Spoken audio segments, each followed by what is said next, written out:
দীপাঞ্জন চক্রবর্তী, আপনার কি মনে হচ্ছে?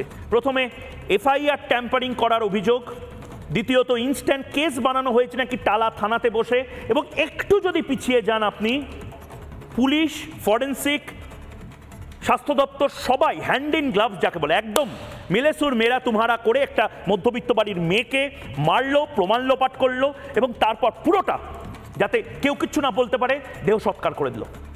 আপনার অবজারভেশন দীপাঞ্জন চক্রবর্তী। তো প্রথমে তোমাকে বলি ময়ূর, তুমি ধ্রুপদের কথা বলছিলে না, ধ্রুপদী সাহিত্য। আমি বাংলার প্রথিতযশা স্বর্গীয় বিমল মিত্রের সেই ধ্রুপদী সাহিত্য কর্ম সাহেব বেবি গুলাম, আমি একটু পারমিউটেশন চেঞ্জ করে দিচ্ছি, গুলামরা ধরা পড়ছে, সন্দীপ গুলাম, এই অভিজিৎ মন্ডল গুলাম, সঞ্জয় গুলাম, সাহেবকে প্রচুর চর্চা হয়েছে। আসল যিনি বসে আছেন বিবি, এই বিবি, সাহেব, গুলাম, এই তিনটাকে যদি একই সূত্রে বাঁধা হয় তাহলে বেরিয়ে যাবে যে কিভাবে অপরাধ সংগঠিত হয়েছে এবং সেই অপরাধের প্রমাণ কিরকম ভাবে লোপাট করা হয়েছে। দেখো, যে কোনো ইনভেস্টিগেশনের সব থেকে ইম্পর্টেন্ট এরকম হেনিয়াস ক্রাইমে এফআইআর, ক্রোনোলজি, ফরেন্সিক, পোস্টমর্টম এবং এখন যেটা এসছে digital evidence. Digital evidence, CCTV, mobile location ইত্যাদি।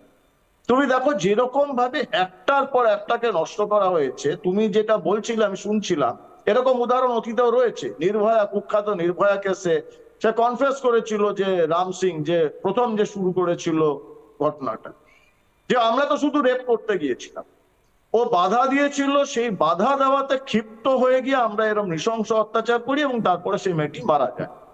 আমার মনে হয় তুমি যেটা বলছিলে যে অভয়া কিন্তু বহুদিন ধরে এই দুর্নীতি চক্র নিয়ে কথা বলেছিল এবং সে বলেছিল যে উপর মহলে বেচারা বুঝতে পারেন যে উপর মহলেই বিবি আর সাহেবরা বসে আছে, যে উপর মহলকে আমি জানাবো মেল করে। সো অভয়ার ডেথ ওয়ারেন্ট লেখা হয়ে গেছিল অনেকদিন আগে যে এই মেয়েটি থাকলে আমাদের সর্বনাশ হবে। তুমি যেটা বলছো হতে পারে সেদিন পার্টি এবং পার্টিতে অতিরিক্ত মদ্যপানের পর হয়তো ওকে দেখে ফেলে কেউ, বা ও ওখানে পৌঁছে যায় ঘটনাচক্রে, এবং তখনই সিদ্ধান্ত হয় একে খতম করতে হবে। এবং খতম করার জন্য যে আমরা দেখেছি যে সারা শরীরে বাইট মার্ক, ওই রকম ভাবে বিভিন্ন যে অঙ্গ প্রত্যঙ্গ ভেঙে দেওয়া হয়েছে, এই যে জিনিসগুলো, বা আমি এগুলো প্রকাশ্য টিভি চ্যানেলে বলতে অসুবিধা হয়, যেরকম ভাবে লোহার রড ঢুকিয়ে দেওয়া আছে, হোয়াট এভার, এগুলো খুব ঠান্ডা মাথায় করাটা কিন্তু মুশকিল।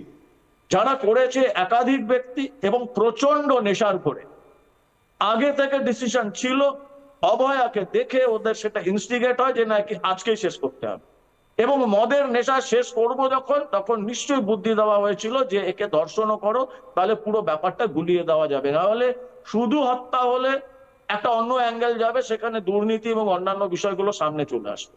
এবং এটা এই গুলামরা কিছুতেই করতে পারে না, এফআইআর ট্যাম্পারিং এগুলো কিছুতেই করতে পারে না যদি সাহেব এবং বিবির পরামর্শ, উপদেশ এবং বরাভয় না থাকে। দীপাঞ্জন চক্রবর্তী, শুধু তাই নয় দীপাঞ্জন চক্রবর্তী, আমি আপনাকে একটু ইন্টারাপ্ট করছি। বারবার Vineet Goel is a man of ওয়ার্ডস।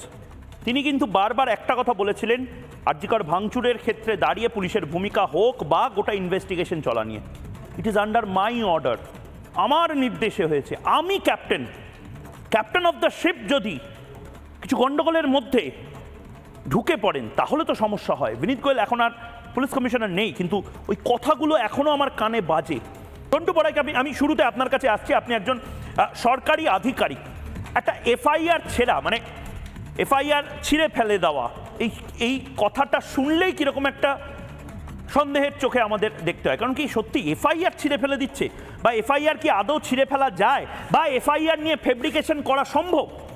ঝন্টু বড়াই, যদি আপনি বাংলার মানুষকে একটু বুঝিয়ে বলেন। আচ্ছা, প্রথমেই বলি, দেখো, আইন অনুযায়ী, যেহেতু আমি নিজে সরকারি স্তরে পিওর গভর্নমেন্টে চাকরি করেছি, ন্যূনতম লজিক হচ্ছে এফআইআর মানে ফার্স্ট ইনভেস্টিগেশন রিপোর্ট যেটা, সেটা কিন্তু নিবন্ধী হলে তা পরম এবং কোন পর্যায়ে পরিবর্তন করা যাবে না, এটা স্পেসিফিকভাবে পৃথিবীর প্রত্যেকটা দেশের আইন, যারা ডেমোক্রেটিক ব্যবস্থায় এবং যেখানে ল অ্যান্ড অর্ডারটা আক্ষরিক অর্থে মানুষের জন্য কমিটেড, প্রত্যেকটা দেশে কিন্তু প্রথম যে তদন্ত রিপোর্ট তা পরম এবং কোনো পর্যায়ে, পরম মানে এখানে কিন্তু ফিক্সড, আমি যেটা বলছি ফিক্সড, যেটা হচ্ছে একদম কনস্ট্যান্ট, সেই কনস্ট্যান্টটাকে কিন্তু পরিবর্তন করা যায় না।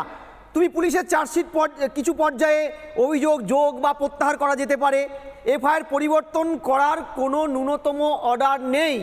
আমি বলছি যে চার্জশিটের যে নতুন কোনো আসামি অ্যাড করা যেতে পারে, বা কোনো পুরনো আসামি যদি পরবর্তীকালে স্ট্যাবলিশড হয় যে কোনো কারণে মিসকন্ডাক্ট হয়েছে তার বিরুদ্ধে, তাকেও বের করা যেতে পারে।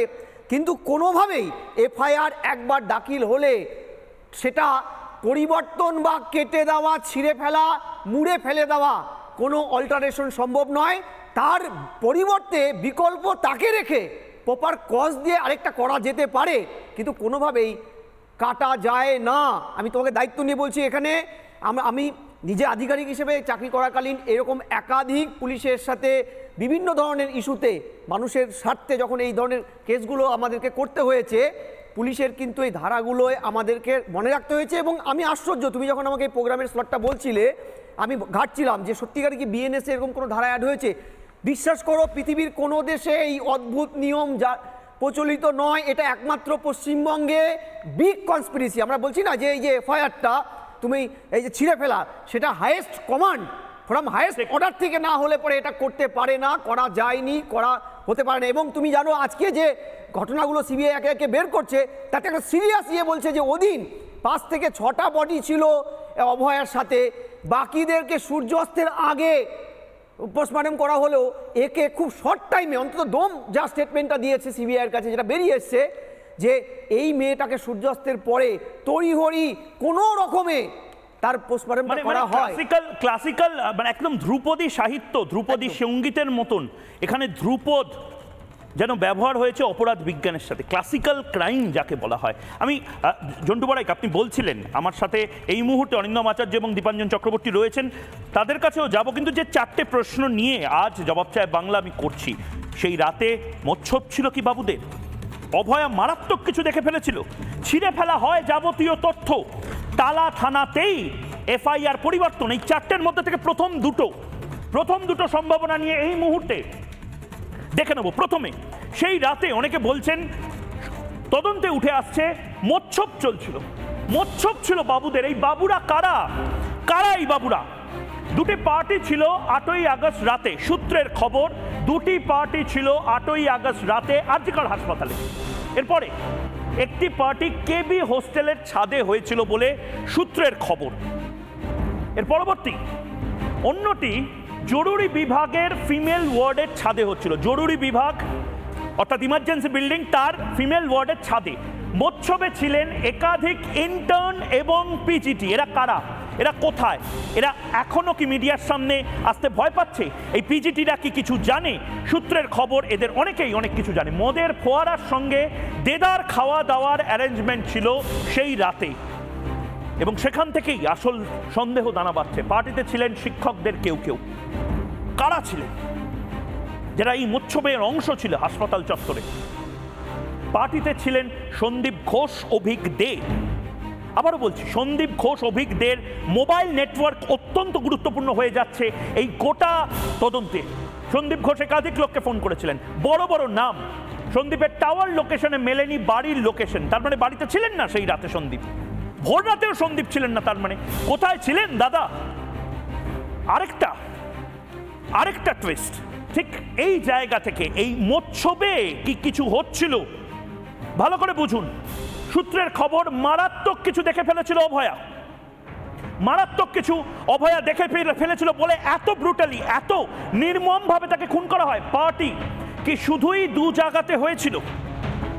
এর বাইরেও কি অন্য জায়গাতে পার্টি হয়েছে, নাকি আরো অন্য কোথাও হয়েছিল পার্টি? মোচ্ছব চলছিল। সূত্রের খবর পার্টিতে যায়নি বলেই খাবার অর্ডার দিয়েছিল অভয়া, এই সম্ভাবনা থাকতে পারে। মাথায় রাখবেন, অভয়া সেদিন জ্যাভলিন, অলিম্পিকে জ্যাভলিনের যেই থ্রো নীরজ চোপড়ার, সেটা কিন্তু দেখছিল। এরপরে কর্তব্যরত অবস্থায় কি দেখে ফেলেন অভয়া কি দেখে ফেলে? মদ্যপান করতে ডাক্তারদের, যৌন কার্যকলাপ, ডেড বডির সাথে কোনো ধরনের অসভ্যতাম, কি দেখে ফেলে অভয়া? বন্ধ ওটিতে কারা লিপ্ত ছিলেন যৌন কর্মে? একটা সম্ভাবনা বারবার উঠে আসছে, নেক্রোফিলিয়ার অ্যাঙ্গেল উঠে আসছে।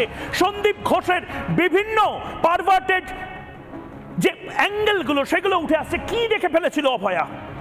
দুর্নীতির প্রতিবাদ সঙ্গে কুকর্মের ছবি, এইটাই ডেডলি কম্বিনেশন হয়। একদিকে দুর্নীতির খবর অলরেডি জানতো অভয়া, তার পাশাপাশি একেবারে হাড়ি ভেঙে ফেলে, সামনেই ভয়ঙ্কর কিছু দেখে ফেলে, কুকর্মের ছবি তুলে ফেলেন অভয়া। এবং এটা হয়তো অভয়ার মারাত্মক বড় ভুল হয়। অভয়া কিছু ভিডিও করেছিল বোধহয় সেদিন মোচ্ছবের মাঝে, যখন অনেকে নেশাতুর অবস্থায় অনেক ধরনের কুকর্মে যুক্ত হয়ে পড়েন, সেই সময় সব জেনে ফেলায় অভয়াকে খুন হতে হয়। ভয়ঙ্কর বড় crime story, crime investigation, case diary. ভারতবর্ষে, আবারও বলছি, ভারতবর্ষে এই কেসটি কেস স্টাডি হয়ে থাকবে।